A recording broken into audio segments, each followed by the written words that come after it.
आज की कहानी बस ड्राइवर और डायन का खौफनाक सच। अगर आप डरने के लिए तैयार हैं तो वीडियो को पूरा जरूर देखें, क्योंकि जो दिखता है वो हमेशा सच नहीं होता। यह बारिश की वो काली रात थी जब गांव के एक कोने से चलने वाली आखिरी बस शहर की तरफ रवाना हुई थी। ड्राइवर था रमेश, उम्र करीब 45 साल, सादा सा आदमी, मगर उसकी आंखों में कुछ ऐसा था जो किसी को चैन से नहीं बैठने देता। लोगों का मानना था कि रमेश की आंखों में कुछ ऐसा छुपा है जो किसी खौफनाक राज की निशानी है। उस रात बस में सिर्फ 8 लोग सवार थे। बारिश इतनी तेज थी कि सड़क दिखना बंद हो गई थी। जंगल के बीच से गुजरती वो सुनसान सड़क, ऊपर से बिजली की कड़कड़ाहट और बूंदों का नाच माहौल को और रहस्यमय बना रहा था। रमेश ने रियर व्यू मिरर में देखा, एक औरत पीछे वाली सीट पर अकेली बैठी थी, सिर झुकाए हुए। उसकी लाल साड़ी बारिश से भीग चुकी थी, बाल गीले और बिखरे हुए थे। अजीब बात यह थी कि रमेश को याद ही नहीं था कि वो औरत कब चली थी। अचानक बस के इंजन से अजीब सी आवाज आई और बस झटके से रुक गई। रमेश उतरा, बोनट खोला, मगर कुछ समझ नहीं आया। बाकी यात्री परेशान हो गए। एक आदमी ने कहा, भाई जल्दी ठीक करो, ये इलाका ठीक नहीं है। रमेश ने कहा, हाँ करता हूँ, बस कुछ मिनट दो।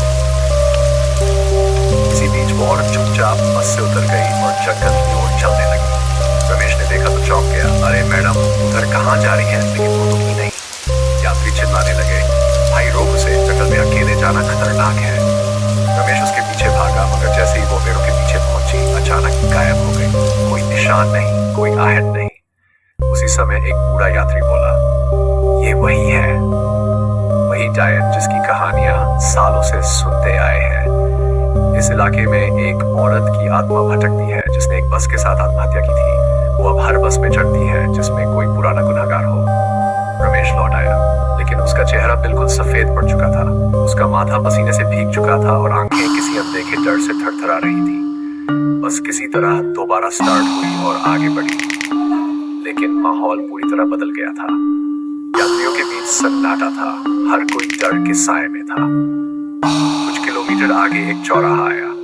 रमेश ने अचानक गाड़ी मोड़ दी। एक नौजवान यात्री चिल्लाया, अरे ये रास्ता तो गांव की तरफ जाता है, शहर उधर है। रमेश ने बिना कुछ कहे बस चलाई, जैसे कोई उसे किसी और दिशा में ले जा रहा हो। तभी एक औरत की हंसी सुनाई दी, वो हंसी जो कलेजा चीर दे, न इंसानी थी न इस दुनिया की। पूरी बस के अंदर जैसे किसी ने बर्फ फैला दी हो।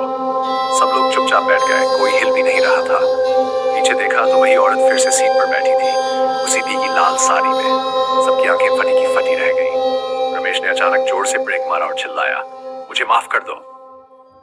यात्रियों ने कुछ समझा नहीं। एक औरत ने पूछा, किससे माफी मांग रहे हो? रमेश कांपते हुए बोला, मैं जानता हूँ ये कौन है।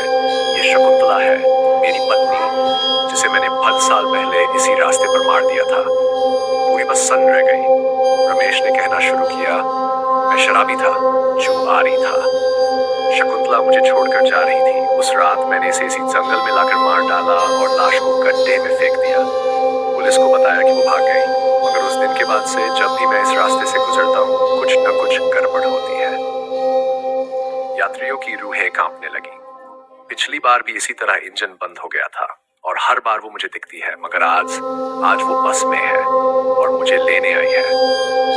तभी शकुंतला की शक्ल बदलने लगी, चेहरा भयानक, आंखें खून से भरी, बाल उड़ते हुए और आवाज, अब तेरा हिसाब पूरा होगा रमेश। रमेश किरकिराया, मुझे मत ले जाओ, माफ कर दो। लेकिन दरवाजा अपने आप बंद हो गया। बस अपने आप चलने लगी और जंगल की गहराई में घुसती चली गई। बाकी यात्री चिल्ला रहे थे, मगर किसी को बाहर निकलने का मौका नहीं मिला। बस एक गड्ढे में समा गई।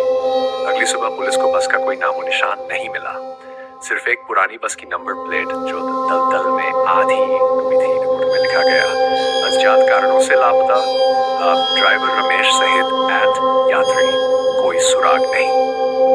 पर गांव वालों का मानना है कि उस रात शकुंतला अपनी आत्मा के साथ नहीं ना, बल्कि रमेश को साथ लेकर गई थी। और जब भी कोई नया ड्राइवर उस पुराने रूट पर बस लेकर निकलता है, वो औरत फिर चढ़ती है बस में। और हाँ, आज भी अगर किसी बारिश की रात लाल साड़ी वाली औरत आपको सुनसान बस में दिखे, तो पीछे मत देखना, क्योंकि वो पूछेगी, अब किसकी बारी है।